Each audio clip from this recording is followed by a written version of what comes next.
C'est DC's en interview avec Screech sur Demolition. Et on va parler de mon disque qui sort le 29 octobre et qui s'appelle Extra Lucide et qui est extra bien.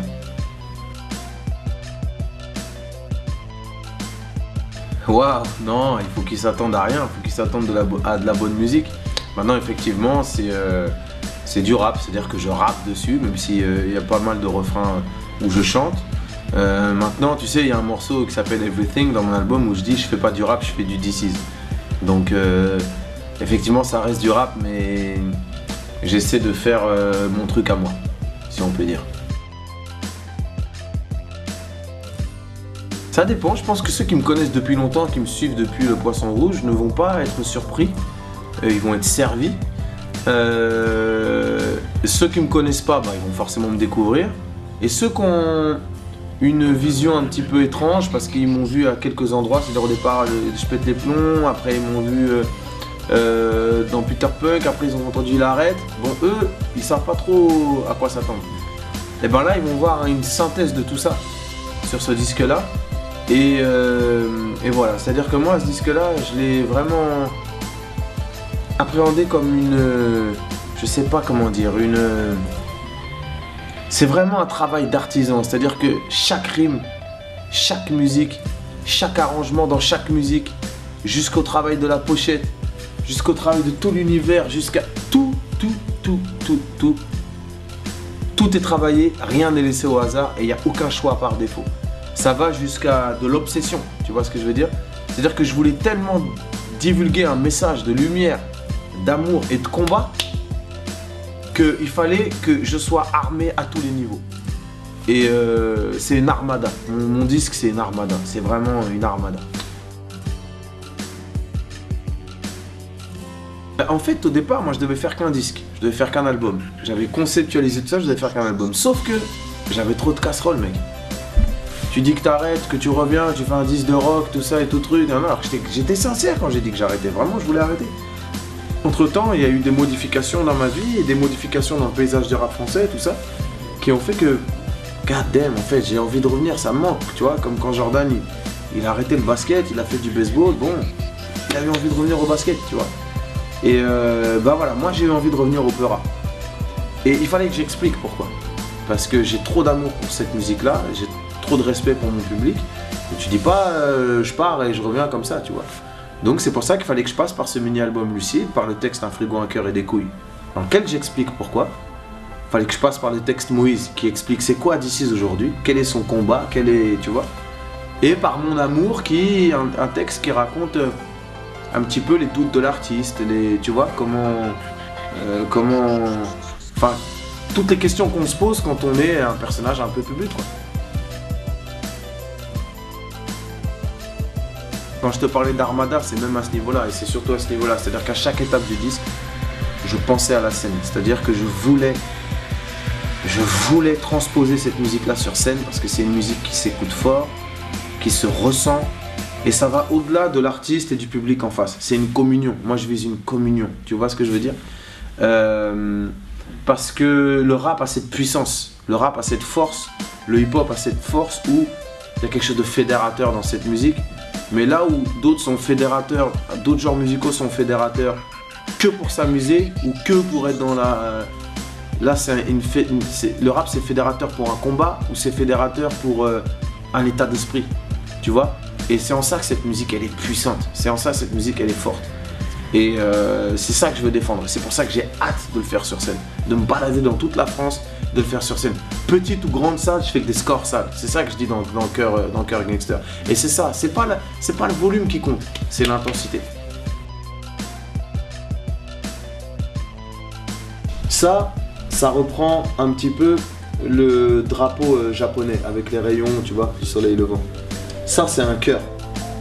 Et le cœur, pour moi, avant c'était une pilule. Le cœur s'est transformé en pilule. Le message qu'il y a derrière, c'est que la pilule rouge, qui est référence à Matrix, c'est Morpheus dans Matrix, il propose à Neo la pilule rouge, la pilule bleue.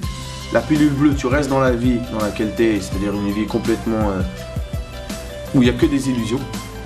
Ou alors tu prends la pilule rouge, tu vas en baver, certes, mais tu vas avoir la vie telle qu'elle est. Il choisit la pilule rouge. Moi, dans ma vie, j'ai choisi la pilule rouge. Sauf qu'une fois que tu as pris la pilule rouge et que tu as vu la vie comme elle est, tu vas pas rester là et dire ouais la vie c'est pas beau. Non, faut se battre pour changer ça. Tu vois, pour combattre le cynisme, pour combattre toutes les carottes qu'on se prend, pour combattre les inégalités, l'injustice par rapport à l'école et tout ça et tout. Et le meilleur moyen de combattre, il y en a ils pensent que combattre c'est que être violent, que être...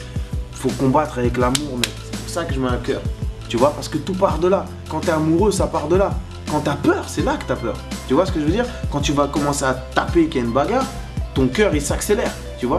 C'est pour ça que le cœur c'est un élément très important. Et c'est pour ça que je le mets au centre de tout. Voilà. Alors en fait, Orelsan, ça s'est passé où moi j'ai entendu parler d'Orelsan il y a très longtemps, il y a 5 ou 6 ans, dans un séminaire d'écriture avec Scred, qui est le mec qui fait ses sons, qui m'avait dit tiens, il y a un mec qui s'appelle Orelsan et tout, il aime bien ce que tu fais, et qui trop bien et tout truc. J'ai écouté, je dis oh ouais, trop fort le mec. Ensuite, il a fait son premier album, j'ai kiffé son premier album, il y a eu la polémique, tout ça et tout, et ensuite il a fait son second album qui a tout explosé. Et vu qu'on s'appréciait mutuellement, que moi ça m'a fait plaisir que ce genre de musique revienne. Je l'ai tout simplement invité sur mon disque et lui il était enchanté de ça. Et voilà, on a pris un peu de temps parce que c'était un peu compliqué entre nos agendas et moi qui écris très vite en studio et lui qui met un peu plus de temps. Et voilà, pour organiser tout ça c'était un peu compliqué, mais au final on a réussi. Mac Miller, comment ça s'est fait? Moi la première fois que j'ai entendu parler de Mac Miller c'est par Grumps, qui est mon topo rappeur d'ailleurs, qui vient de sortir un projet PMPDJ, je vous conseille. C'est du grand art et Grumps c'est un mec ultra technique, ultra fort avec un univers bien précis. Bref, parenthèse. Et donc Grumps m'a parlé de Mac Miller, je suis allé écouter et j'ai vu un petit blanc cool de Pittsburgh, des clips ensoleillés, mais il re-rend cool les années 90. Tu vois, ça faisait pas poseur, ça faisait vraiment... Il y avait vraiment une bonne énergie, tu vois. Et bref, entre-temps... voilà, moi je refais plein de trucs et tout ça et tout. Et puis, quand je rentre en égo avec les maisons de disques et tout ça pour savoir où je vais faire mon prochain disque, comment dire, il y a Def Jam qui me dit ouais, il y a Mac Miller qui sort son disque. Voilà, il fait un featuring par pays, il a fait un featuring en Allemagne et tout ça et tout. Est-ce que ça te dit? Moi je dis écoute, cool, mais la condition c'est qu'il faut que je le rencontre au moins une fois. On fasse pas que les trucs Pro Tools d'envoi et tout, parce que ça c'est naze. Il me disent écoute, il vient au concert au Casino de Paris bientôt, ce sera l'occasion. Ok, je fais le tir, boum. Je le rencontre au Casino de Paris, on discute un peu, on rigole, tout ça, boum. Et puis, quand vient le track listing final d'Extra Lucide, je me dis tout ça, je l'ai posé vite, il est trop fort, je sens qu'en concert, les gens ont kiffé, truc de ouf, mais c'est un morceau que j'ai fait en une soirée et je voulais faire un troisième couplet. Et je lui ai dit je vais faire un remix. J'ai demandé à Mac Miller, vu que moi j'ai posé sur son truc, qui pose sur mon projet, boum, j'ai envoyé, en plus c'était produit par Static Selecta, qui a un riz de ouf, bref. Il a kiffé, il a dit ok je pose, boum, et ça s'est fait comme ça. L'ADA, j'étais à Marseille pour l'association Fujo, qui fait venir des artistes un peu en prison pour des projets, tu vois, c'est-à-dire que là j'ai travaillé avec Sadi Kasken en studio avec un groupe de rap au Beaumet, tout ça et tout, bref. Et le mec qui organise ça, c'est un mec qui s'appelle Mouloud. Loudness, je passe une grosse dédicace au passage. C'est lui qui avait fait Hip Hop Convict et tout ça, tu vois. Et donc on était dans sa voiture pour aller à la prison et dans la voiture j'entends une meuf qui kick de ouf. Mais vraiment ça kick de ouf, tu vois. Je fais god damn, c'est qui ça? Il me dit ouais, c'est une meuf, s'appelle Lada et tout, elle vient d'Aix-en-Provence, tout ça et tout. Je dis mais elle rappe trop bien, tu la connais et tout? Il me dit ouais et tout. Je dis tu sais quoi, envoie-lui un message, dis-lui que moi j'aime vraiment ce qu'elle fait. J'aimerais bien soit l'inviter sur une mixtape ou je sais pas quoi, en tout cas qu'on fasse un truc, tu vois. Elle était enchantée, boum, elle me rappelle, boum, et voilà, on a fait le morceau et là j'ai kické avec elle dernièrement sur le truc. Enfin tu vois, voilà quoi. Moi c'est comme ça que je réfléchis. Je l'ai déjà dit, première fois que j'ai entendu Section d'Assaut, ça m'a fait le même effet. 1995, ça m'a fait le même effet. Moi, j'aime le peu rap. Je m'en fous que tu sois blanc. Je m'en fous que tu sois truc. Je m'en fous que tu kicks. T'as un univers. T'es validé, gars. Et si, je crois que je chantais un petit peu, mais pas autant. En fait, ce qu'il y a, c'est que là, je me suis vraiment lâché. Justement parce que je suis passé par Peter Punk. Là, je me suis vraiment lâché. C'est-à-dire que tu sais, quand tu laisses pousser tes cheveux et que tu vas sur scène, gars, et que tu dis que tu fais du rock, tu t'as peur de rien après, tu vois, parce que j'ai osé le faire, donc qui va me dire quoi? Et puis, en gros, je m'en fiche un peu de ce que les gens vont penser. Bref, je sors du studio un matin, tôt le matin, j'avais passé la nuit en studio, et puis il y a une mélodie qui me vient, comme ça. Ça faisait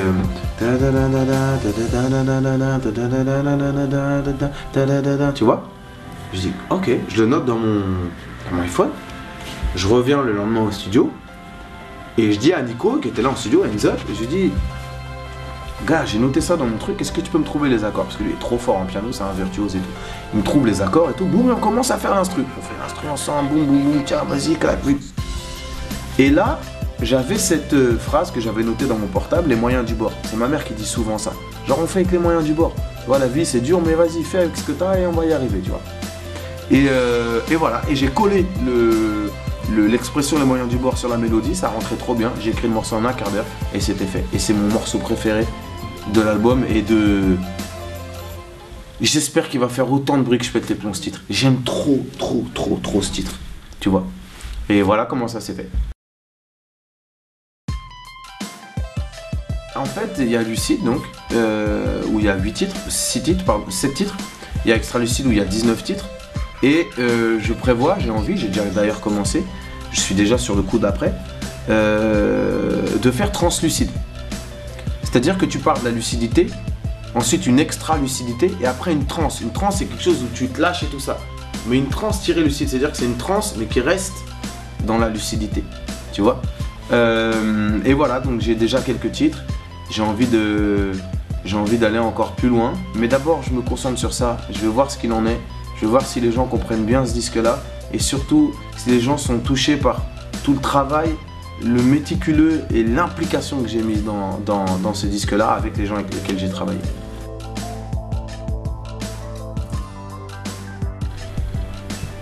J'ai l'impression de revivre des choses que j'ai vécues quand j'ai eu mon premier buzz, quand j'étais adolescent et que voilà, je pète les plombs et que toutes les maisons de disques et que Akhenaton, Joe Star sur mon disque, tout ça, truc, enfin tu vois où c'était.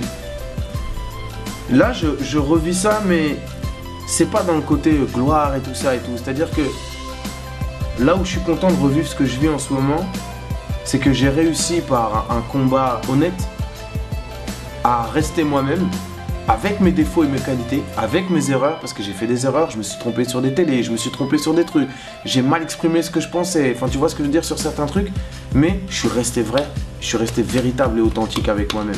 J'ai pas cédé au cynisme, j'ai pas cédé au rap ultra K-rap quand c'était la mode, j'ai pas cédé à des gros tubes qu'on m'a proposé, des grosses carottes qu'on m'a proposé, j'ai pas cédé à ça, je suis resté comme j'étais, un mec cool, un mec qui veut que de l'amour pour son prochain, mais qui est loin d'être un bouffon et qui en a un peu dans la tête.